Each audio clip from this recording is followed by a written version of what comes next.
Thank you for purchasing the AI Optic Vision Screener. Before you get started, we invite you to watch this video for important information. Unboxing of an AI Optic Vision Screener.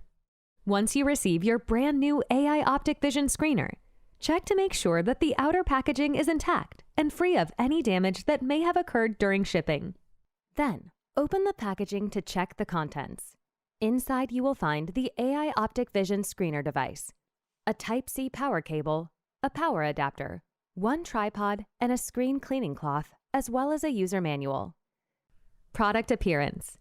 The AI Optic Vision Screener device features a 7-inch touchscreen display. To interact with the device, simply touch the corresponding icon on the home screen.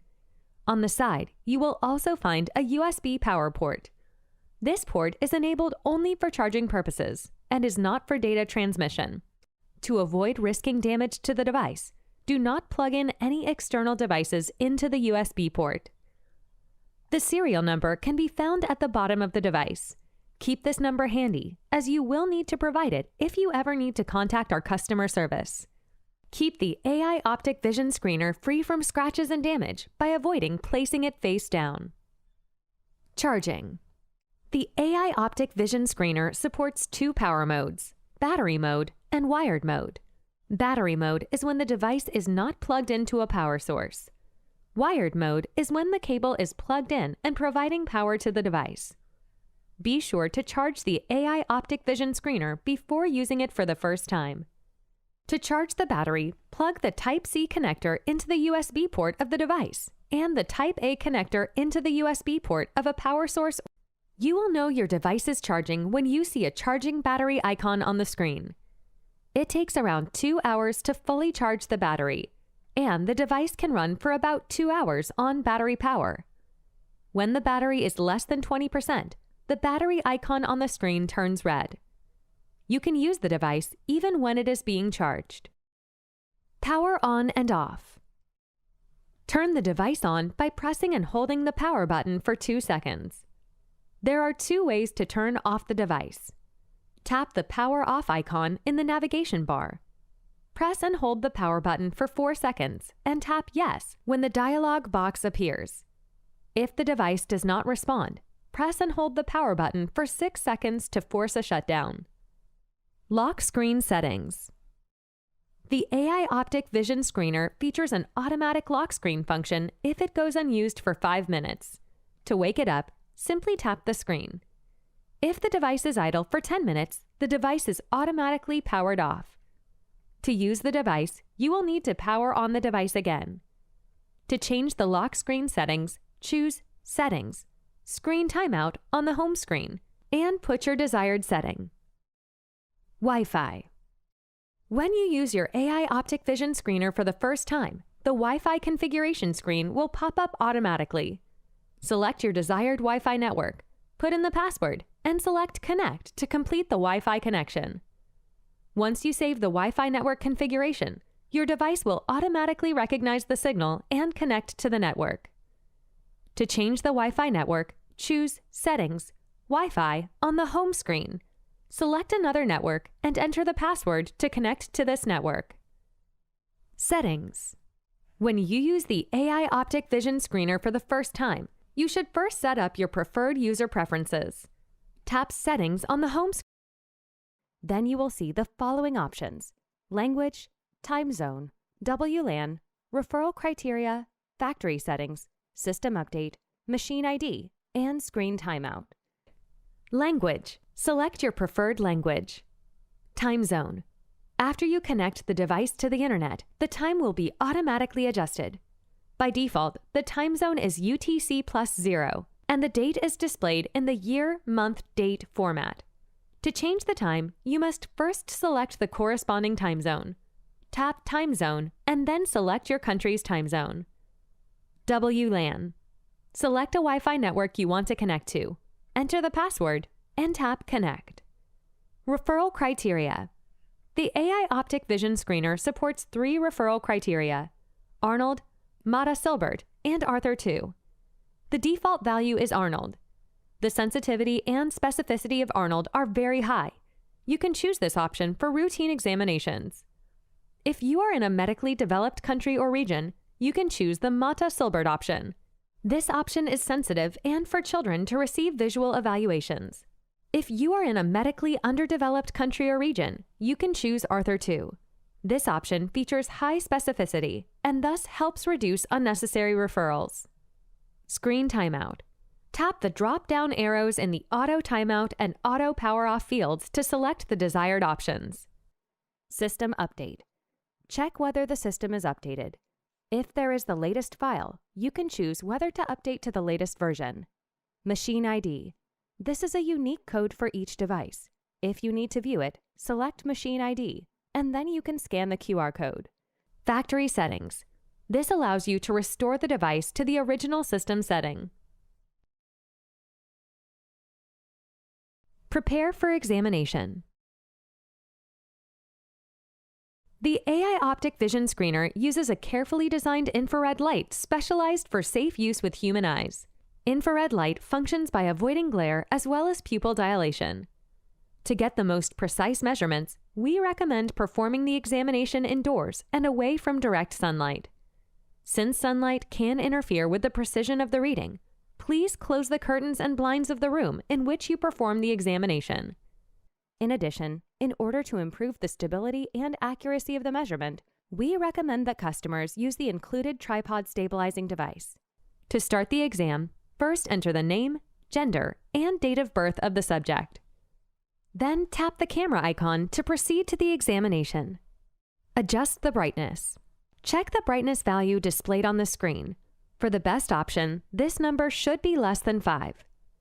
If the value is greater than 5, the flash cannot be turned on, and you need to reduce the brightness of your surrounding environment.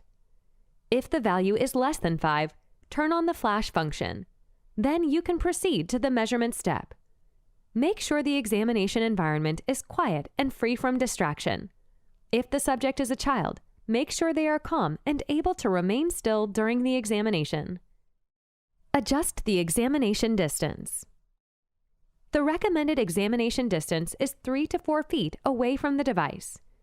First, place the device at eye level of the subject, or fix the device on a tripod, about 3 to 4 feet away from their face.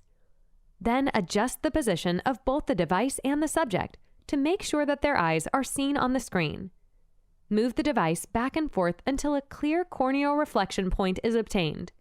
Now you are ready to start the measurement.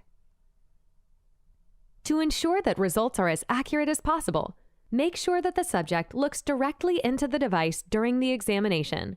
The subject should sit up straight, with the body facing the camera. Please remove glasses or contact lenses before starting the exam. Start examination. To start the examination, tap the camera icon on the screen. Remind the subject to avoid blinking during the test, or else the examination could fail. The entire examination process lasts about 5 seconds. Once the examination is finished, you should see a dialog box on the screen. To view the examination results, simply tap the dialog box. View examination result. You can see the name of the subject, date of examination, spherical degree, cylinder degree, and interpupillary distance between the left and right eyes in the examination results. If the examination result was successful, the screen will say Passed in green. If any problem is identified, the system displays Referral Required in red. Input the information of a new subject. You can input the information of a new subject on the home screen. Retrieve the information of an existing subject. Tap the retrieval icon at the bottom of the home screen. Enter the name of the subject and find the corresponding subject. Here, you can view the examination records of the subject or start a new examination record for the subject. Save or delete data. Every time an experimentation is completed, the result is automatically saved. To delete a result, tap Examination Records on the home screen.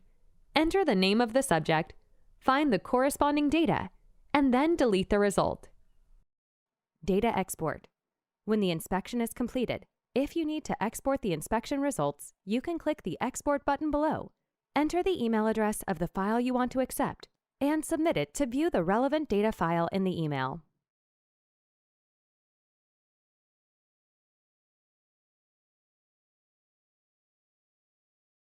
The device won't turn on.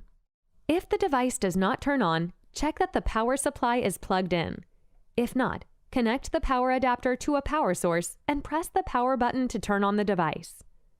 The device is automatically powered off after power on. Connect the charging cable first. The system will prompt the charging status on the screen. Restart in about 30 minutes. The screen suddenly locks.